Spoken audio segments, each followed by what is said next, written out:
मुझे बहुत खुशी है कि महिला आरक्षण विधेयक आया, लेकिन मुझे कसक है कि इसमें पिछड़ी जाति, एसटी, एससी और पिछड़ी जाति के बारे में कोई क्लियरिटी नहीं है। मतलब उनको नहीं होगा, और अगर उनको नहीं होगा तो मुझे भय है कि 33% आरक्षण पूरी तरह से एक ऐसे वर्ग को चला जाएगा जो एक प्रकार से नॉमिनेटेड से होंगे, और इसलिए इस भय से मैं बहुत चिंतित हूं। और मैंने प्रधानमंत्री जी को तुरंत चिट्ठी लिखी, और ये आज की बात नहीं है, जब देवगौड़ा जी इसको लाए थे तब भी मैंने खड़े होकर रोक दिया था उनको कि आप इसमें प्रोविजन करिए एसटी, एससी और ओबीसी का, और उसके बाद करिए। अभी भी मैं कहूंगी कि अगर आप 33 को 100 मान लें तो उसमें से 50% आरक्षण एसटी, एससी और ओबीसी का उनके हिसाब से उसका वर्गीकरण करके उनको दीजिए, तब इसको इस प्रस्ताव को सदन में पारित होना चाहिए। आपने एक चिट्ठी भी लिखी है प्रधानमंत्री? हाँ, मैंने प्रधानमंत्री जी को चिट्ठी लिखी, इसलिए क्योंकि मैंने उनको याद दिलाया कि कैबिनेट में भी कभी एक आध बार अगर चर्चा हुई, जब मैं 5 साल उनके साथ कैबिनेट मिनिस्टर थी, तब भी जब भी ये विषय आया तो मैंने कहा कि प्रधानमंत्री जी इसमें एक पक्ष है वो ओबीसी का, उसको कंसीडर, तो प्रधानमंत्री जी उस बात को रोक देते थे क्योंकि बिल आने की बात नहीं आती थी। अचानक कैबिनेट में प्रस्ताव पारित हुआ और जब बिल आने की स्थिति आ गई तब फिर मैं चिट्ठी लिखने के लिए मजबूर हो गई। अब मैंने कह भी दिया था कि मैं चिट्ठी सार्वजनिक कर दूंगी।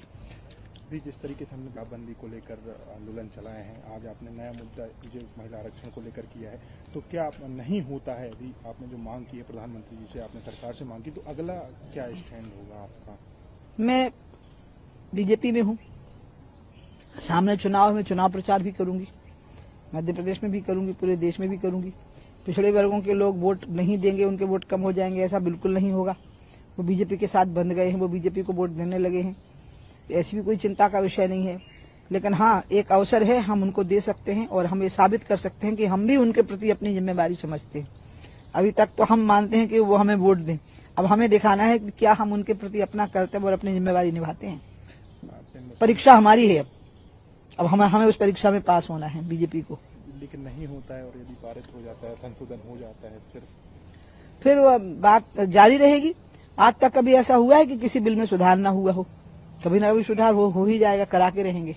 मुस्लिम महिलाओं को लेकर भी आपने कहा है कि वो मैंने मुस्लिम महिलाओं को लेकर ये कहा है कि जो मंडल कमीशन में कुछ मुस्लिम, बहुत गरीब मुस्लिम तबके के लोग हैं जो पिछड़े के तौर पे चिन्हित हो गए हैं, और वो पंचायती राज में और स्थानीय निकायों में उनके लिए रिजर्वेशन भी हुए हैं, तो उन चिन्हित जातियों की महिलाओं को मिलना चाहिए। क्यों नहीं मिलना चाहिए?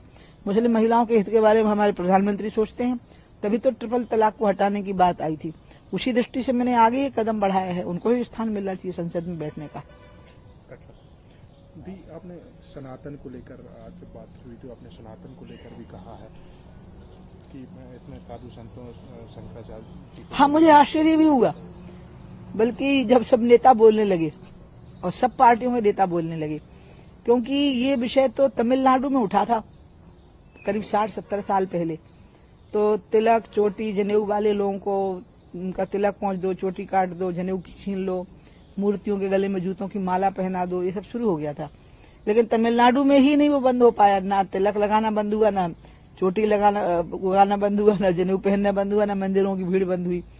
तो जब वहीं नुकसान नहीं हो पाया, जबकि उनकी तो सरकारें बनती गई, लेकिन फिर भी लोग धर्म के प्रति आस्था तो कम नहीं हो पाई लोगों की।